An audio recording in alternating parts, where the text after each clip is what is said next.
a denounce oyè Ààrẹ Ọ̀nà Kakanfò ilẹ̀ Yorùbá ẹni tó ń gbé fún nísìnyí tí ṣe Gani Adams.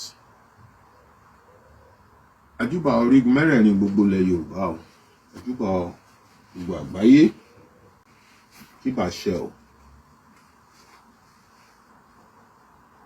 Àwa sọ fún yín pé ẹni tó yẹ kí adé jẹ kádé tọ́ sí,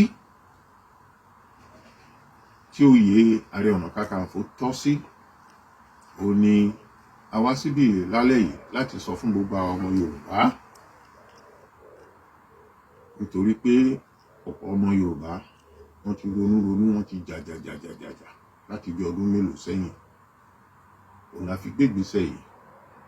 Olúwa Ọlọ́run Lédùmarè wá sọ fún wa pé a ti ní ẹni tí adé yẹ, ẹni tí adé tọ́ sí, Ààrẹ Ọ̀nà Kakanfò tó dáàbò bo ọmọ Yorùbá, tó sì ti dáàbò bo ọmọ Yorùbá tó fẹ́ ní ẹ̀s lélẹ̀.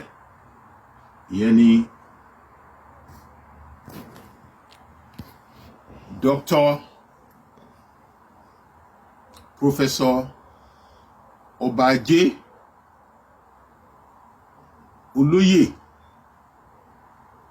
Sunday Igboho Òòṣà,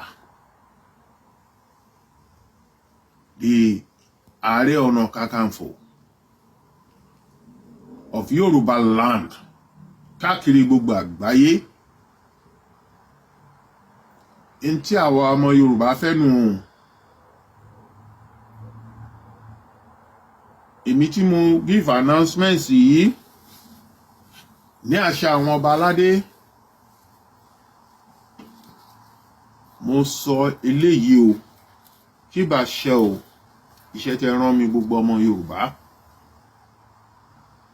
Ìbà o, kí o gbogbo nǹkan ẹni tó mú mi arẹni tó